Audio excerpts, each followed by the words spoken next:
की स्थिति बन रही है, क्या लगता है? ये तो निश्चित तौर पर आप जो सवाल कर रहे हैं वो सही है कि पूरे भारत में जिस तरीके से बिहार में राजनीति होता है उस तरीके से पूरे भारत में कहीं नहीं होता है। अगर एक दशक की अगर बात कर ले 2012 से लेकर 2022 की बात कर ले, एक दशक में बिहार की राजनीति में जो उथल पुथल हुआ, जिस तरीके से राजनीति हुआ, पूरे भारत में कहीं नहीं हुआ। और हमने भारत के बड़े नेता, जिसको आप लोग कहते हैं कि चाणक्य है, उनके मुंह से हमने सुना, वो अपने बड़े नेता को कहा कि अगर राजनीति सीखना है तो बिहार के नेता से आप सीखो, क्योंकि बिहार में बहुत कुछ सीखने के लिए मिलेगा।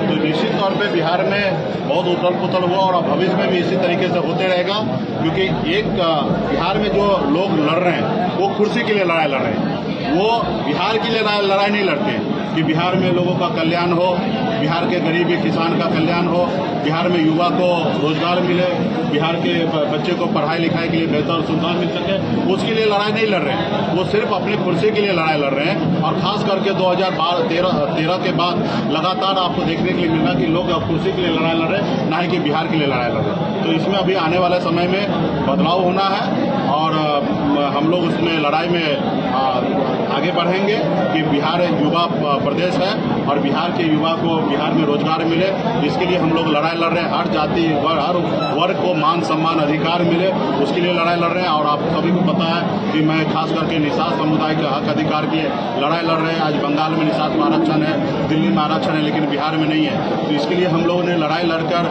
और पार्टी बनाया। पार्टी बनाने के बाद आपने देखा कि किस तरीके से हमने निषाद समाज को हक अधिकार की बात कर रहा था, उनको आवाज उठा रहा था। तो आज उस पार्टी को दर्द हुआ कि जो समाज को 75 साल से गुलाम बना कर रखे वो व्यक्ति, वो समाज कैसे मालिक बन रहा है। तो आज इस समाज को फिर से गुलाम बनाना है, इसलिए हमारे पार्टी को तो दिया गया, विधायक को खरीद लिया गया, हमारे सीट पे जबरदस्ती कैंडिडेट दे दिया, हमें मंत्रिमंडल से बाहर निकाल दिया।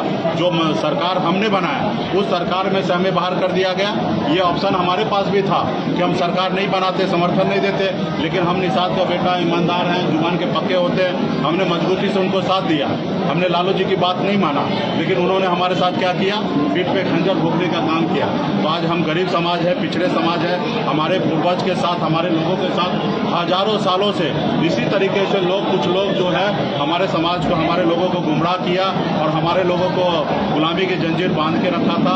आज उसको हम लोग तोड़ के हम लोग बाहर आए हैं और अपने हक अधिकार की लड़ाई लड़ रहे हैं। आपने देखा कि बोछा में हमने चुनाव लड़ा, अकेले अपने दम पर हमने 30,000 वोट लाया, 18% वोट हमारे पास आया। वहीं पे एनडीए ने पूरी शक्ति लगा दिया और पूरे बिहार के नेता को एक विधानसभा में उतारने के बाद भी वो 27% वोट यानी कि 45,000 वोट लाया और कहीं ना कहीं वीआईपी पार्टी ने अकेले अपने दम पे लाया। तो हमारी ताकत दिनों दिन बढ़ रहा है। आज बिहार में निषाद समाज जो है वीआईपी पार्टी का वोटर ही नहीं है, एक मजबूत कार्यकर्ता है। अति पिछड़ा में हर जाति धर्म में लोग वीआईपी पार्टी को मानने लगे हैं।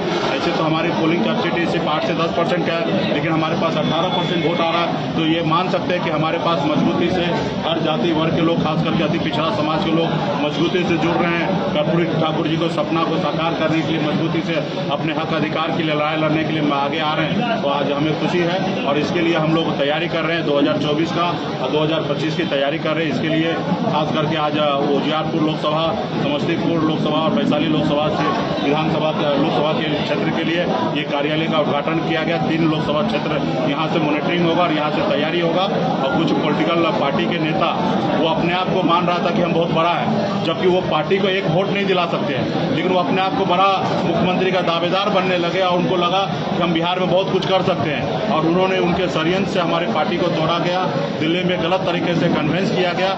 ऐसे नेता को 2024 में हम बताएंगे जो लोग नेता निषाद समाज का सपना को अपने पैरों तले कुचला है, उस नेता को 2024 में निषाद समाज अपने पैरों तले कुचलने का काम करेगा। जिसके लिए आज मजबूती से आज हम लोग उजियारपुर लोकसभा में क्षेत्र में हम कार्यालय का उद्घाटन किए। हम मजबूती से हम लोग पार्टी को विस्तार करके मजबूती से यहाँ पे तैयारी करेंगे और हर हाल में उजियारपुर लोकसभा सीट पर वीआईपी पार्टी का दावेदारी होगा, वहाँ पे वीआईपी पार्टी का कैंडिडेट होगा, चुनाव लड़ेंगे। 24 का जो चुनाव है वो अकेले होगा या फिर गठबंधन के साथ होगा? देखिए, बिहार में निश्चित तौर पे गठबंधन की राजनीति होता है। 2024 के समय में सोचा जाएगा और जिनके साथ भी गठबंधन होगा वो 24 और 25 का एक साथ में गठबंधन होगा और हमें किसी के पास जाने की आवश्यकता नहीं है। लोग हमारे पास आएंगे, जिनको सत्ता में आना है, जिनको चुनाव जीतना है, वो हमारे साथ दोस्ती करेंगे और चुनाव हारना है तो स्वतंत्र है, वो कहीं पे भी रह के चुनाव हार सकते हैं। हमारे पास खोने के लिए कुछ भी नहीं है, पाने के लिए है। तो हम अकेले अपने दम पे अकेले भी चुनाव लड़ने के लिए तैयारी में हैं और निश्चित तौर पे सामान्य विचारधारा वाले लोग होंगे, निषाद समाज को आगे पहुंचाने की बात करेंगे। ऐसे पॉलिटिकल पार्टी के साथ हम लोग गठबंधन कर सकते हैं, लेकिन इसके लिए हम लोग अगले साल नवंबर में डिसीजन लेंगे। अभी तो हम पूरे बिहार में संगठन पार्टी को मजबूत करने में लगे हैं।